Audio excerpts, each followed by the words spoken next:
It's graduation day for about 24 first responders in our area. For the past 4 days, they've learned how to handle some of the most stressful situations they can ever run into. That includes a simulated active shooter situation. News 8's James Bushman gives us an inside look. Carrie, this is the final test for students in an intensive training program.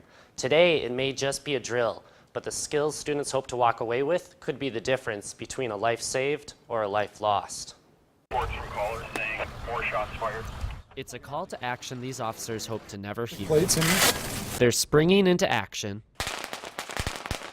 where a gunman has opened fire in an apartment building. Training is just, I think it almost becomes somewhat instinctive. Go, go, go.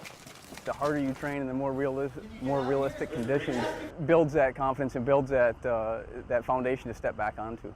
For the past 4 days, students and professionals working in our area have been taking a class through Western Technical College on how to handle these intense situations. Hands-on experience of working under stress.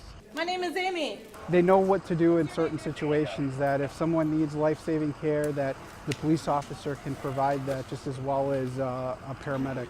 Instructors started expanding these courses after tragedies like Sandy Hook, the Aurora Theater shooting, and closer to home, the Azana Spa shooting. Chad Stiles teaches the course and responded in Brookfield, where a shooter opened fire where his estranged wife worked, killing 8, including himself. There's certain injuries that can kill people within a short amount of period of time. You know, we're talking minutes. So if the first responders aren't prepared for anything, We got a weapon.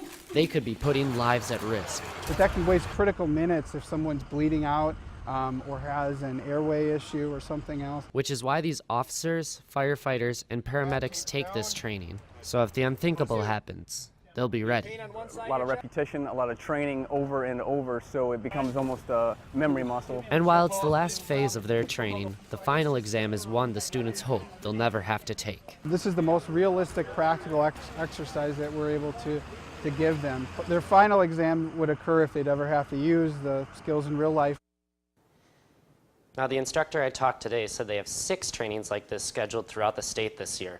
The last day is always 3 scenarios, including a school shooting. All right, thanks, James. These scenarios cost about $25,000 to put on. They are funded through a state grant.